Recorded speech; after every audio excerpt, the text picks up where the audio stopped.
Good afternoon, everyone. Today's topic of physics activity is basic of peripheral blood smear with its interpretation. So, what is peripheral blood smear? It is a specimen for microscopic examination prepared by spreading a drop of blood across a glass slide, followed by the staining with one of the Romanski stain. So, it is one of the most important and commonly performed investigation in the laboratory, and it requires a great deal of skill and experience and good quality microscope. So the role of peripheral blood smear is to evaluation of anemia, identification of abnormal cells, and hemoparasite like malaria, microfilaria, and inclusion like basophilic stifling and Hoyle bodies. So the process of peripheral smear start right from the collection of blood specimen. So we should know the type of blood collection. It start from the assemblance of the needle, syringe, gauze piece, vacuum, or tube. So after that, we will perform hand hygiene, followed by the patient. We will prepare patient, identify and prepare the patient for blood collection, and then we will identify area in the antecubital area for the venous puncture site. Once we identify the site for venous puncture, we apply tourniquet about 4 to 5 finger above the venous puncture site, and then ask patient to make fist so that the veins become more prominent. And then we will put well fitting non-sterile gloves and the disinfect the site with 70% alcohol. Then we will anchor the venous puncture site by holding the arm of patient and the thumb below the venous puncture site. Then we enter the vein by making an angle of 30 degrees.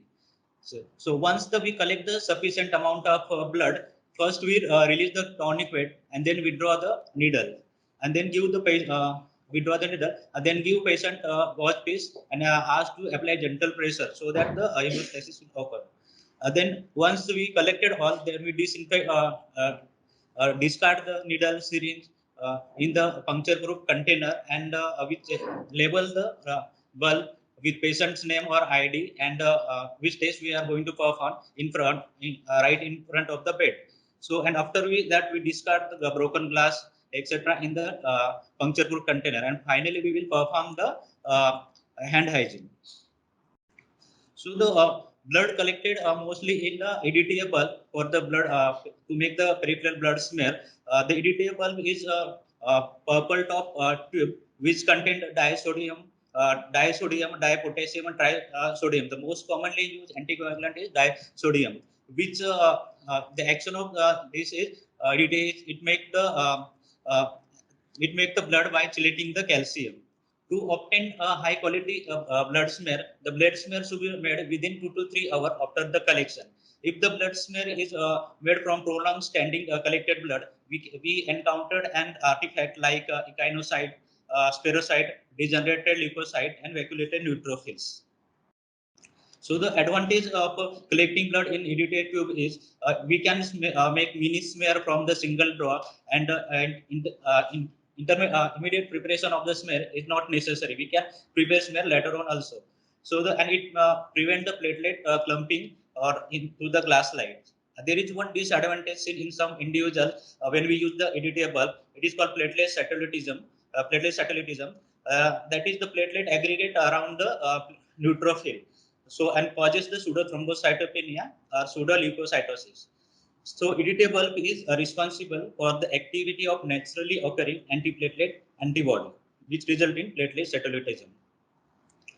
So the types of smear, there are two types: wedge smear and cover glass smear, and there are two additional techniques which are buffy coat and thick blood smear, which are used for the hemoparasite. So we will see a detail about the wedge technique.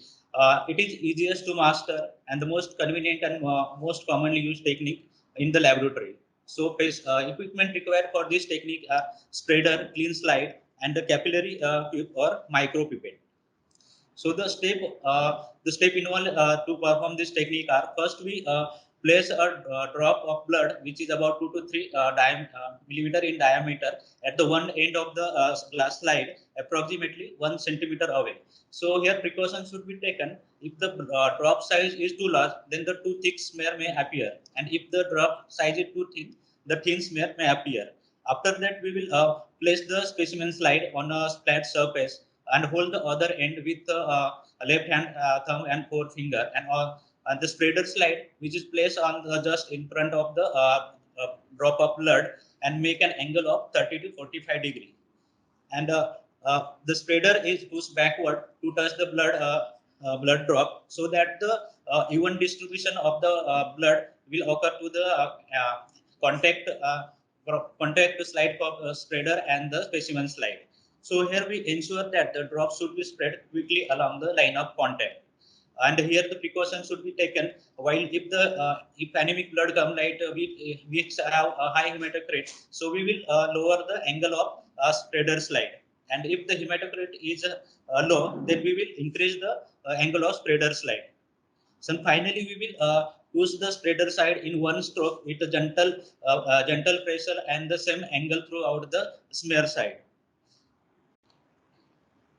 After that, we will get a well tongue shape smear, which should be dried by waving in the air or by putting the smear in the under the electric fan. And most important, we should label the slide so that mismatching will not happen. We label the slide with the patient name or lab ID with dates. So other method is cover slip technique, which is rarely used and most commonly used for bone marrow aspiration. The advantage of this technique is that it gives a excellent leukocyte distribution. And disadvantages are labeling, transport, staining, and storage problem. The technique of cover slip is we take a one cover glass slide and put a drop of blood, a drop of aspirate bone marrow aspirate the center, and then put another cover slip over the it, so that it will spread evenly throughout the both between both cover slip, and one cover slip is drawn to get a thin smear. So the what are the characteristics of good character, good smear? The smear should be tongue shape and has smooth tail. It should not have holes or line at the end, and it should not cover the entire area of the slide. The ideal length of the smear should be at least 3 centimeter in length. The slide fixation and staining, it is done with routinely with one of the universally used Romaninski stain. It is composed of two components: the acidic component which contain uracil Y, and basic component which contain methylene blue. So basic or cationic dye, they are positive charge, so they bind to the anionic side and impart blue violet color to the nucleic acid, nucleoprotein, granules or the basoil. The acidic or anionic dye, they are negatively charged, so they will bind to the cationic side and impart orange red color to the hemoglobin and the eosinophil granules. The Romanesque stain, it is four types. That is, it contains field stain, Leishman stain, Jenner, and Wright stain, and May Grunwald Jimsa stain.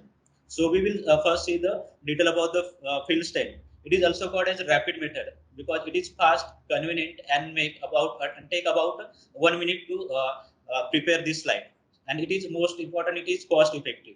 So the component required in the field stain are methanol, solution B, which contain uracil, and solution A, which contain methylene blue. So the step which are followed in the field stain are: first we get the air dried smear, then we do the fixing by placing the slide in the alcohol, that is methanol, for 1 minute. But in our setup, we will take the slide keep for 5 minutes, and after that we take out the slide and keep for to keep air dry.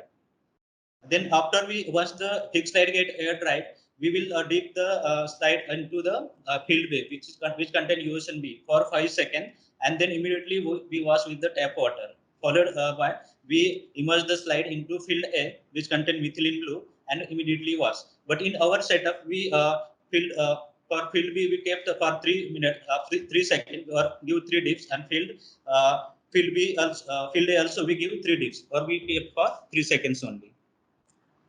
So after that, we will keep the slide vertically, so it get dried by air. So second process, second technique is Leishman's.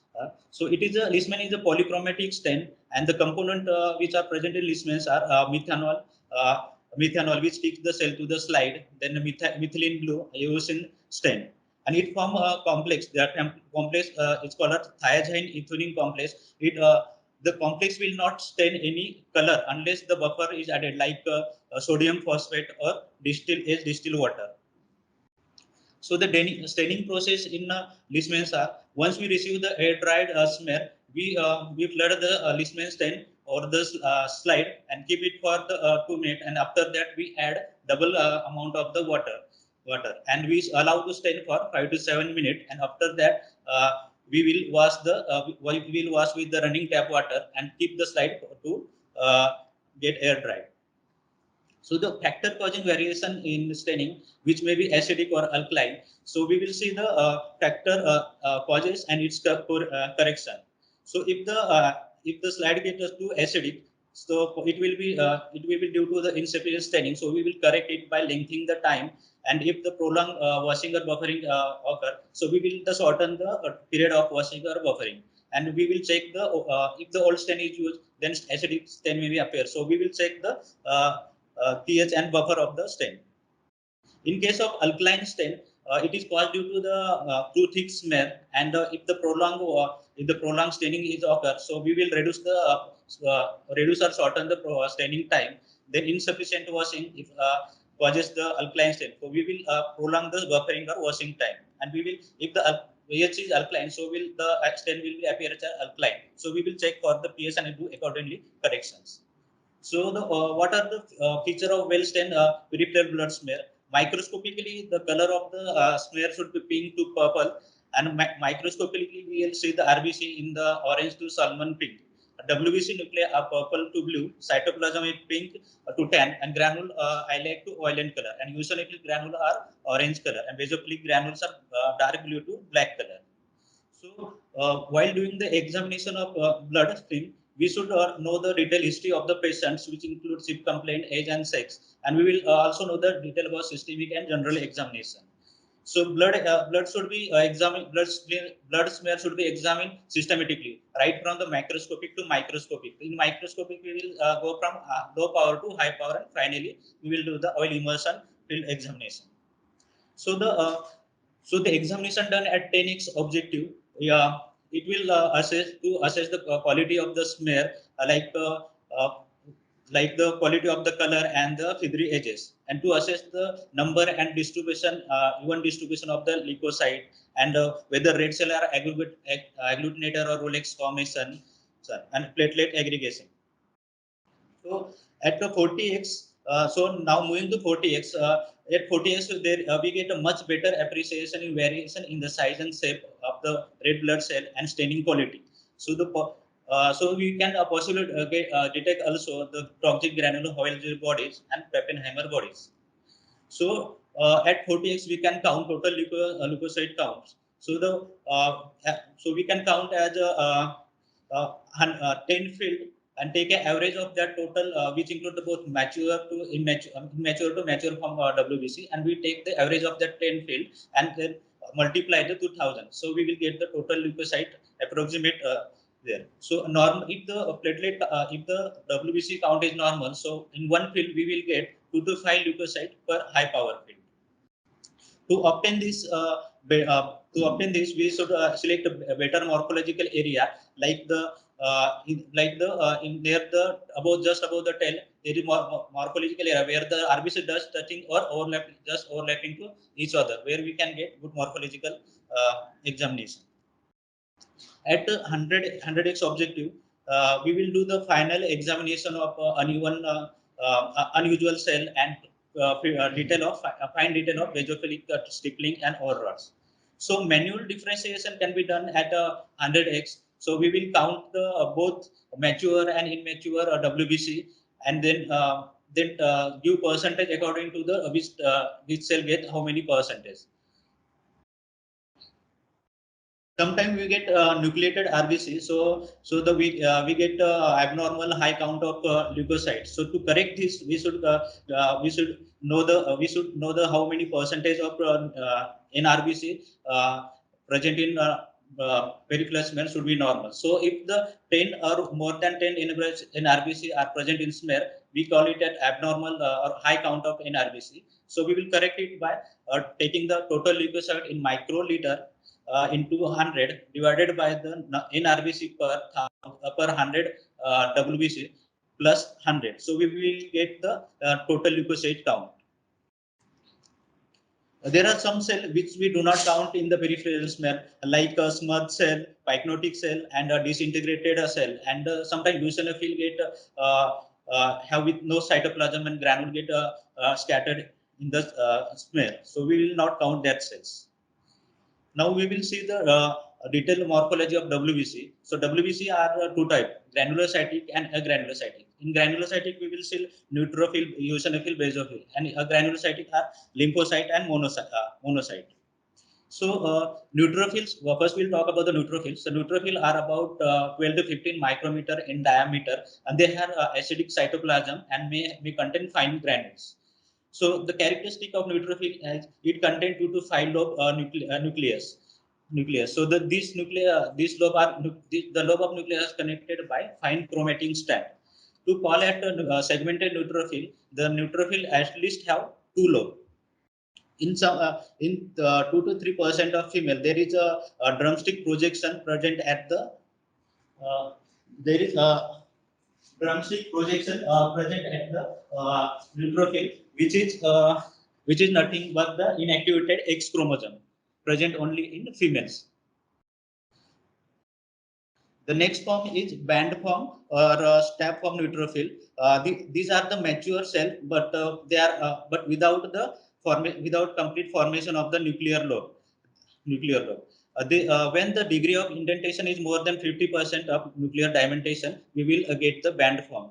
So normal, they are 10 to 16 micrometer in diameter, and normally these are less than 8% of all leukocyte. If leaf shift is present in peripheral blood smear, it indicates that the increase in the band form cell than the normal cell.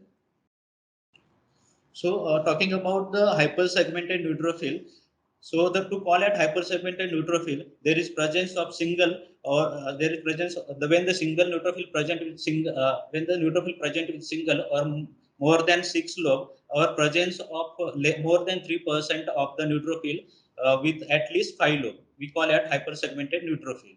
It is most commonly seen in megaloblastic anemia, then uremia and iron deficiency anemia, and cytotoxic drug like methotrexate. So next cell is eosinophil. So it is approximately 12 to 17 micrometer in diameter, and it is slightly larger than the neutrophil. So the eosinophil usually have two nuclear lobes. So they give us the spectacle appearance of the nucleus.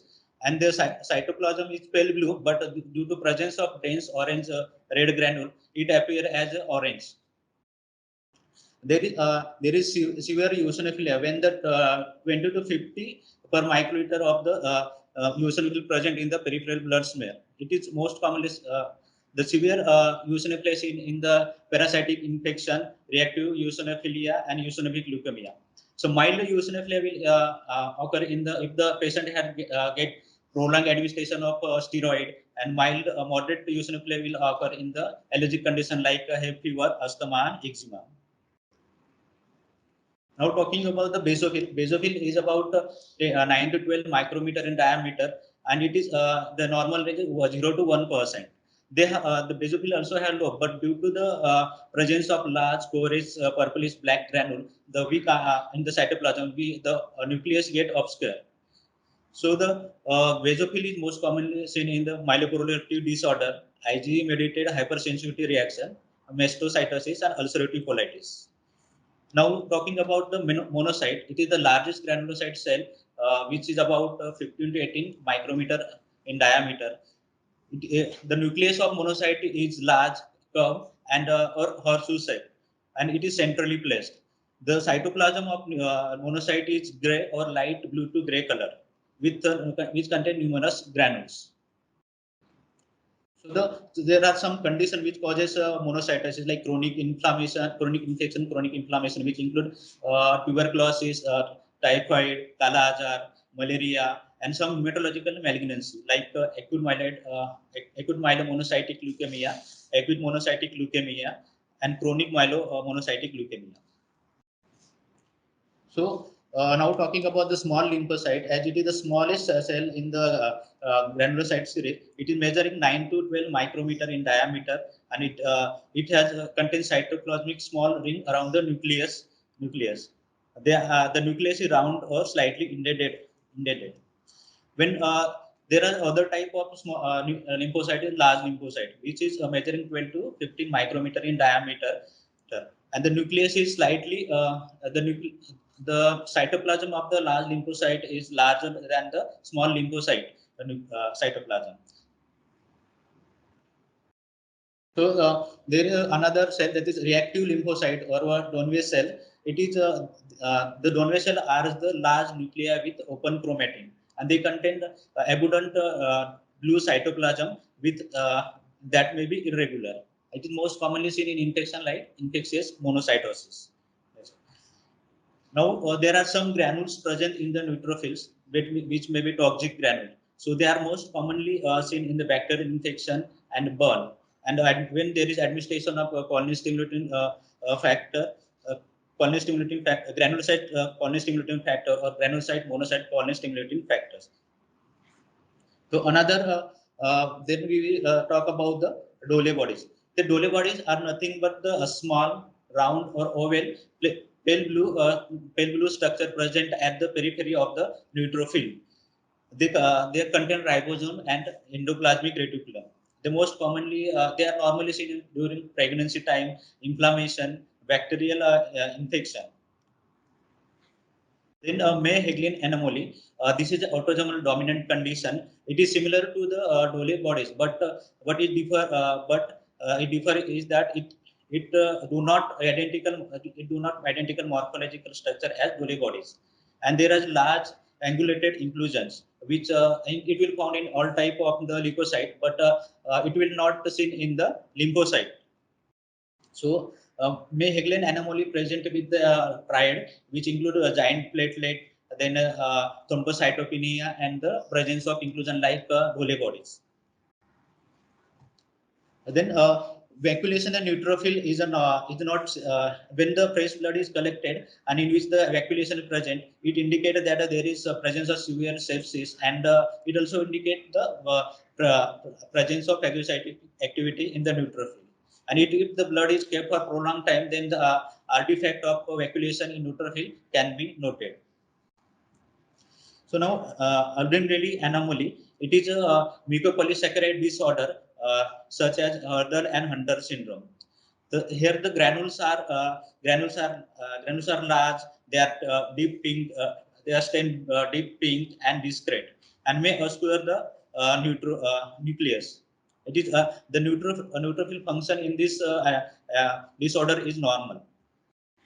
Now, talking about the Sedic-Agassiz syndrome, it is an autosomal recessive condition, and in which we found we will get the giant but scanty azurophilic granule, and the function of the neutrophil is affected. So we will found severe infections, and the clinically we will get the oculocutaneous albinism, bleeding tendency, and multiple neurological abnormalities. Then talking about the Pelger weight cell, this is also the autosomal dominant condition, and in which the neutrophil nuclei fail to segment properly. So the majority of circulating neutrophil have only two neutrophils, two lobe neutrophils, and it is also seen in other type of cell like eosinophil and basophil, which show the hyper segmented neutrophil. The another is similar to the uh, uh, Pelger cell, but it is also called pseudo Pelger or acquired Pelger anomaly. As the name suggests, it is acquired condition, and the neutrophil are often hypogranular and may have irregular nuclear pattern. And it is seen in the myelodysplastic syndrome and acute myeloid leukemia with dysplastic maturations. Now we will see the RBC morphology. To see the RBC morphology, we will see the slide under the oil immersion field and look the RBC for size, shape, and hemoglobin content, and if any inclusion. So if the blood is taken from normal healthy person, we will the RBC look like circular homogeneous disc and may nearly of size 7 to 8 micrometer in diameter, and the cytoplasm is deep pink and contain the pallor of 1/3 of the RBC. So the talking about the hypochromia, it will occur when the hemoglobin content of RBC is decreased. So we will call as then increase in the central pallor more than 1/3. Normally we will get 1/3 of the pallor in RBC. So decrease in MCS and MCH will be seen in the hypochromia. Less than 1/3. Yes. Less than, not equal. So when you get more than 1/3, it becomes anemia. So the usual pallor is less than 1/3. So there is another term, that is dimorphic anemia. Dimorphic, as the name suggests, there is presence of two different type of cell. It will be anisocytic and anisochromia. So there is presence of two simultaneously present two condition like coexistence of iron deficiency anemia and megaloblastic anemia, and it also occur in the sideroblastic anemia. And after several weeks of the blood transfusion or iron therapy is taken, so we will get the dimorphic populations of cell. So talking about the polychromic chromophobia, they are nothing but the residual of the RNA in the young cell, and they look like blue gray to tilt of red cell. They are usually normal larger than the normal RBC and lack the central pallor. So the variation in the size is we call as anisocytosis. So normally we will get MC is 18 to 100 femtometer. If the MC is less than 18 femtometer, we call it microcytic, and if the MC is more than 100, we call it macrocytic. So we will see the difference between microcytic and macrocytic. First, we will compare the RBC size with the nucleus of small lymphocyte. If the RBC size is smaller than the nucleus small lymphocyte, we call it as microcytic. And if the RBC size is larger than the nucleus small lymphocyte, we call it macrocytic. So microcytic cell population we will see in the iron deficiency anemia, then thalassemia and chronic anemia, chronic disease. Macrocytic anemia we will see in the most commonly the vitamin B12 or folate deficiency, alcoholism, and hepatic disease and hypothyroidism. So now there are various shapes of the cell we found in the peripheral smear, and that we call at piculocytosis. The cell, the various shape could be elliptocyte, spherocyte, target cell, cystocyte, acanthocyte, keratinocyte, and echinocytes. So what is elliptocyte? As the name suggests, elliptocytic cells are elliptical in the shape, and they are most commonly found in hereditary elliptocytosis. So it will found in iron deficiency anemia, megaloblastic anemia. And the other term is spherocytosis. It is nearly the spherical in diameter, and the spherocyte usually smaller than the smaller than the normal RBC size, and they lack the central pallor or may contain the small central pallor at the center, or may pale area at the center. So it is seen in hereditary spherocytosis, some cases of autoimmune hemolytic anemia. So now talking about the target cell are nothing but they show the central stain area with the periphery rim of pale cytoplasm. They are most commonly seen in thalassemia, then hemolytic anemia, and sickle cell anemia. The spherocyte are nothing but the fragmented RBC that are usually smaller than the normal RBC and of various size. So there is the presence when the presence of cystocyte more than 1% is the hallmark in the diagnosis of the hemolytic anemia and cardiac anemia, and we cause also microangiopathic hemolytic anemia. So now that there is difference, we will see the difference between acanthocyte and echinocyte. So in acanthocyte, we will the thorny projection which are fewer and non-uniform. And in case of echinocyte, we will see the thorny projection, numerous small thorny projection, and which are evenly distributed throughout the cell. So acanthocytes are most they may be appear in the hypothyroidism, liver disease, then a bit abetilipoproteinemia, and echinocytes usually seen in uremia and liver disease. So another type of cell is leptocyte.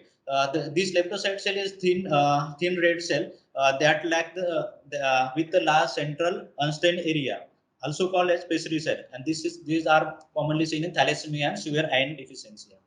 Then talking about the stomatocyte, these are the red cell with central concave area appears slit like in the dry film, and they are most commonly seen in the artifact with less than 5%, hereditary more than 30%, liver disease, alcoholism. Now, talking about the sickle cell, as the name suggests, sickle, they are the sickle or boat or crescent cell, and they are usually present when the patient is affected with hemoglobin S. So, usually they are absent in the fetal, neonate, or patient who have high fetal hemoglobin content. Now, talking about the teardrop cell, the other name of teardrop is dacrocyte. The one side of the cell is trapper and the other side of the cell is blunt. It is in a beta thalassemia and post-plenectomy patient. So now we will see the what are the inclusion present in RBC, like basophilic stippling. The basophilic stippling are irregular basophilic granule within the RBC, which are variable size, and these represent the remnant of RNA. They stain deep blue, and if fine stippling are seen in the increased production of red blood cell, increased polychromophobia, and porous stippling is seen in lead and heavy metal poisoning, and disturbed erythropoiesis, megaloblastic anemia. Now talking about the oil jewel body, they are the smooth, single large inclusion present within the remnant of the nuclear. They represent the remnant of the nuclear chromatin, that is DNA. And the oil jewel body are most commonly seen in post-plenectomy patient, hemolytic anemia, megaloblastic anemia. Then other term is other inclusion is Pappenheimer bodies. They are smaller. They are smaller and multiple in number, situated at the periphery of the erythrocyte, and they are usually smaller than the oval bodies, and they contain the hemosiderin. So to rule out, we will stain with pearl stain. So it is seen in the sideroblastic erythropoiesis, hyposplenism. Then another type of inclusion is cabot ring. It is ring shape or figure of eight shape or just loop shape.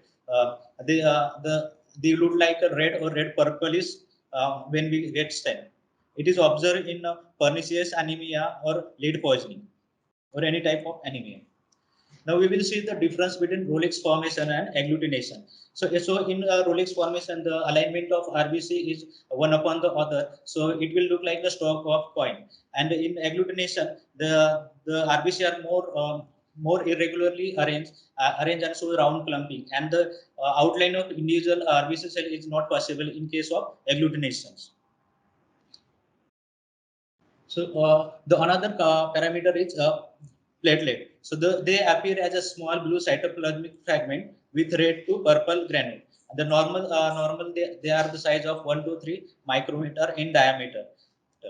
The platelet is derived from the cytoplasmic fragmentation of the megakaryocyte. The normal range is 1.5 to 2.5 lakh per cubic millimeter.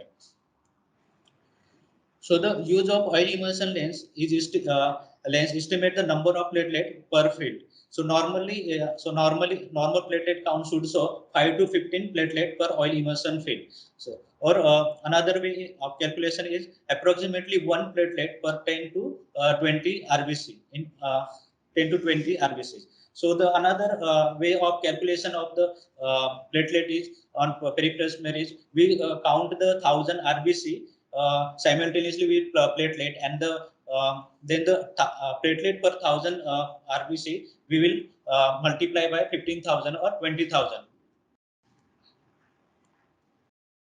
So the giant platelet are almost the size of RBC, and they may be seen in the May-Heglin anomaly, Werner-Solier syndrome, and the Alport syndrome. and storage disorder. Then thrombocytosis is seen in essential thrombocytopenia, chronic myeloid leukemia, and reactive thrombocytosis is seen in iron deficiency anemia, post-clinic TOMI patient, post-infection, and inflammation. So now talking about the hemoparasite like malaria, malaria, it is still now the gold standard for diagnosis of malaria is the peripheral blood smear, which is of two types, thick and thin type. Thick smear is used to quantify the number of parasite, and thin smear is used to identify the species of parasite.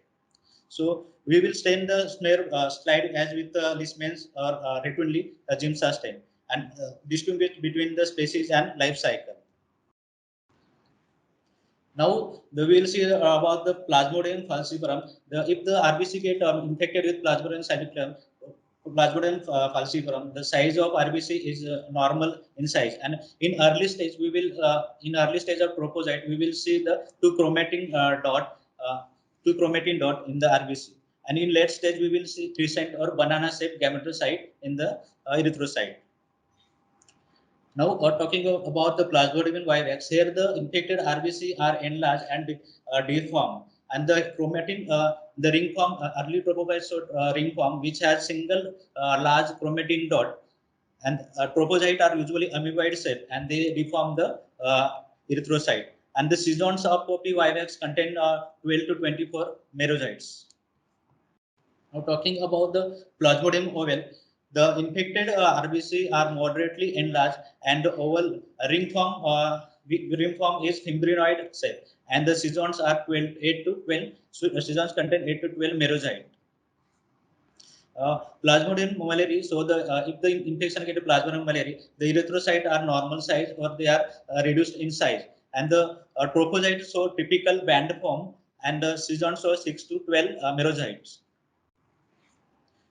So other form of the hemoparasite are we found on peripheral smear like filariasis, trypanosomiasis, and babesia. So to find out filariasis, we should take sample during the night time, as this organism is nocturnal. So we will collect the sample from 9 p.m. to 4 a.m. So and we will get the Plasmodium falciparum species only in 10x. For identification of the species, we will shift to the 40x. Trypanosomiasis, it is caused by the tushy fly, and on microscopy we will see a single flagella with the central placed nucleus. And other hemoparasite is babesia. It is caused by Babesia microtichi, and we show the characteristic feature of Maltese cross tetrad form in the peripheral smear. These are my reference.